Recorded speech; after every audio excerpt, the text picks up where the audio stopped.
دیکھیں ہمیں یہ سمجھنے کی ضرورت ہے کہ پاکستان جو ہے وہ پہلگام سے پہلے اور اس سے تھوڑا سا عرصہ پہلے ہم نے جو امریکن سینٹ کام کے ساتھ ہماری جو کولیبریشن چل رہی تھی افغانستان کے کانٹیکسٹ میں، جب ہم نے ایک ٹاپ ٹیررسٹ حوالے کیا تھا ان کے، تو اس وقت جو جنرل کوریلا تھے انہوں نے اس کا ریکگنیشن کی جی پاکستان کی ایفرٹ کی، اور ملٹری ٹو ملٹری کوآپریشن اور ہمارے انٹیلیجنس ٹو انٹیلیجنس کوآپریشن یہ بیک گراؤنڈ میں ہر وقت چلتا رہتا ہے جی، and that is very good. میں خود سینئر نیشنل ریپرزینٹیٹو رہا ہوں سینٹ کام میں for 2 years. General Austin Lloyd Austin جب وہاں پہ تھے، تو آئی کین انڈرسٹینڈ کہ ہمارا ملٹری ٹو ملٹری بڑا اچھا ایک کوآرڈینیشن چلتا رہا ہے افغانستان کانٹیکس میں، چونکہ سیکورٹی ریلیٹڈ ہی ریلیشن شپ رہی ہے بڑے لیول پہ. تو یہ سوری ہم کریں گے شارٹ، لیکن وہاں ایک مسئلہ یہ تھا کہ اس ٹائم پہ امریکہ کو پاکستان کی شدید ضرورت تھی، اور اس ٹائم پر امریکہ کو پاکستان کو اسپیشلی افغانستان سے انخلا کرانے کے اندر، افغانستان سے دہشت گردی سے نبردآزما ہونے کے لیے پاکستان کی ضرورت تھی، اور a lot of people could say کہ انہوں نے ہمیں ٹول کی طرح استعمال کرنے کی کوشش بھی کی، لیکن اب ایسا نہیں ہے. اب ان کو اس طرح سے ہمارے یہاں اس ریجن کے اندر ریکوائرمنٹ نہیں ہے، but at the same time India کی ریکوائرمنٹ ہے. لیکن ہم فلپ دیکھ رہے ہیں، ایک شفٹ دیکھ رہے ہیں ڈائنامکس کا. یہ کیوں؟ نہیں دیکھیے انیکا، جیسے جمیل صاحب نے پہلے کہا نا کہ کارکردگی پرفارمنگ پاکستان کے ساتھ اس وقت ڈیل کر رہے ہیں، اور ان کو پاکستان کی ضرورت ہے. یہی ہم اپنے انڈر اسٹیمیٹ کرتے ہیں کہ تینوں پاورز کے، تینوں بڑی طاقتوں کے یہاں پہ انٹرسٹ ہے اس ریجن میں، اور تینوں کی انٹرسٹ اس کی اسٹیبلٹی کے ساتھ جڑے ہوئے ہیں. بٹ اس ٹائم ہم اعلی کار نہیں بنیں گے نا، ہم باوقار بنیں گے.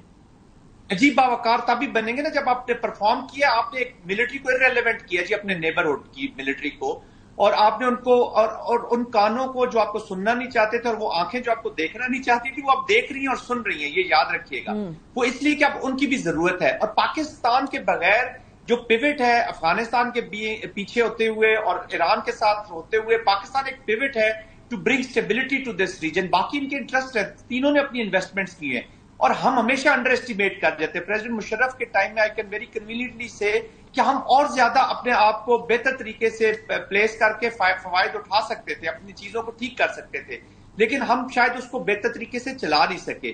آج بھی دیر از نو، جس کو میں کہتا ہوں پاکستان کنجی ہے جی اس ریجن کے تمام کانفلکٹس کی اور تمام چیزوں کو ایڈریس کرنے کی.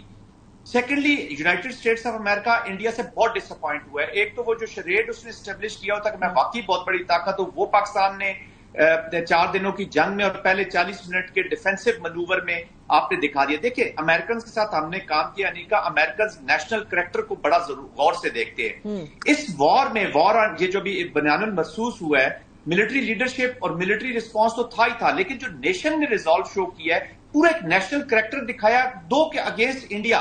لیکن پوری دنیا نے یہ دیکھا ہے کہ جب یہ اکٹھے ہو جاتے ہیں تو یہ پھر پرفارم کرتے ہیں.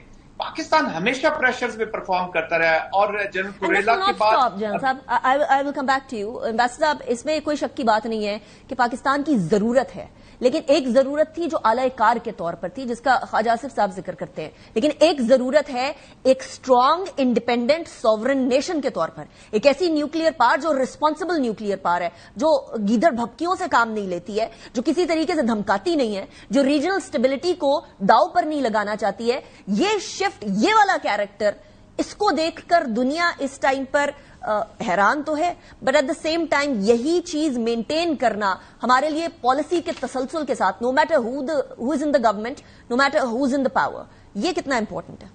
دیکھیے فارن پالیسی تو اسٹیٹ کی ہوتی ہے نا، ریگارڈلیس آف دا پرسنالٹیز. تو اس وقت جو فارن پالیسی میں آپ دیکھ رہی ہیں تغیرات اور جو اس میں بہتری، وہ اس کا محور کہاں سے شروع ہوا؟ پہلی سیکورٹی کاؤنسل کی کمیٹی کی جو نیشنل سیکورٹی کمیٹی کی میٹنگ ہوئی، جس کا میں حوالہ دے رہا ہوں 24 اپریل کا، اور بعد میں 7 مئی کو ہوئی ہے. اس میں جتنے نکات پیش کیے گئے 17-18 پہلے میں اور تقریباً 18 سے 20 کے دوسرے میں، وہ سارے کے سارے آپ کے فارن پالیسی کا حصہ بن گئے ہیں، جس میں چیدہ دہرایا جا سکتا ہے. جس میں موٹی موٹی باتیں ہم نے کی تھی، باقی تو ہم نے ریسیپروسٹی کے تحت پابندی لگائی تھی انڈیا پر، لیکن اس کے علاوہ جو ہم نے موٹی باتیں کی تھی کہ ایگریشن ہم پر کی گئی تو ہم اس کا بہت سخت جواب دیں گے، اور ہم نے جواب دیا، اس کا کر دکھلایا، ہم نے جو کہا کر دکھلایا. دوسری ٹرانسپیرنسی کے ساتھ ہم نے یہ بات کی کہ جو جتنے نکات ہیں اگر اس کو آپ ترازو میں تولیں تو وہ انٹرنیشنل لیگل فریم ورک میں پورا اترتے ہیں، ڈپلومیٹک فریم ورک میں پورا اترتے ہیں. اور اس کے بعد جو یہ کنٹینیوٹی اور کنسسٹنسی آپ دیکھ رہی ہیں، جس میں 1.5 مہینے میں دوسری مرتبہ دعوت ملی ہے،